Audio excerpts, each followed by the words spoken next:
Nous allons nous dire la vérité, comme d'habitude, c'est par rapport à cette parole. Ne jugez pas, car vous serez aussi jugés. Beaucoup de gens se posent des questions et il y a autant de discussions qui se basent par rapport de ça et tout ça. Et vous savez, nous, lorsque nous donnons notre vie au Seigneur, lorsque nous croyons en Jésus-Christ, nous devenons le serviteur de la parole. Et pour tout serviteur de la parole, il lui est d'une obligation à juger.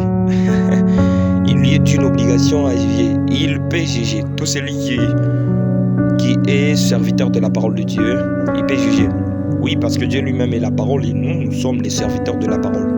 La parole juge de tout. Mais maintenant, la parole de Dieu qui juge, nous, puisque nous sommes en train de servir la parole, nous sommes serviteurs de Dieu, serviteurs de la parole, parce que Dieu est la parole. Il est écrit dans Jean, au commencement était la parole, et la parole était avec Dieu. Et lorsque nous croyons en Jésus, nous devenons le serviteur de la parole, n'est-ce pas? Et nous pouvons juger avec la parole.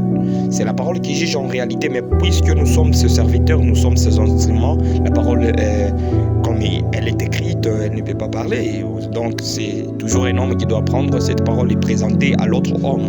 C'est là que beaucoup pensent que les hommes jugent. Quand tu viens, tu dis ne pêche pas et les gens pensent que nous jugeons. Non, c'est la parole qui juge, mais seulement nous sommes les serviteurs de la parole et nous te présentons la parole. Tout comme toi aussi tu peux nous présenter la parole. C'est au moins ça.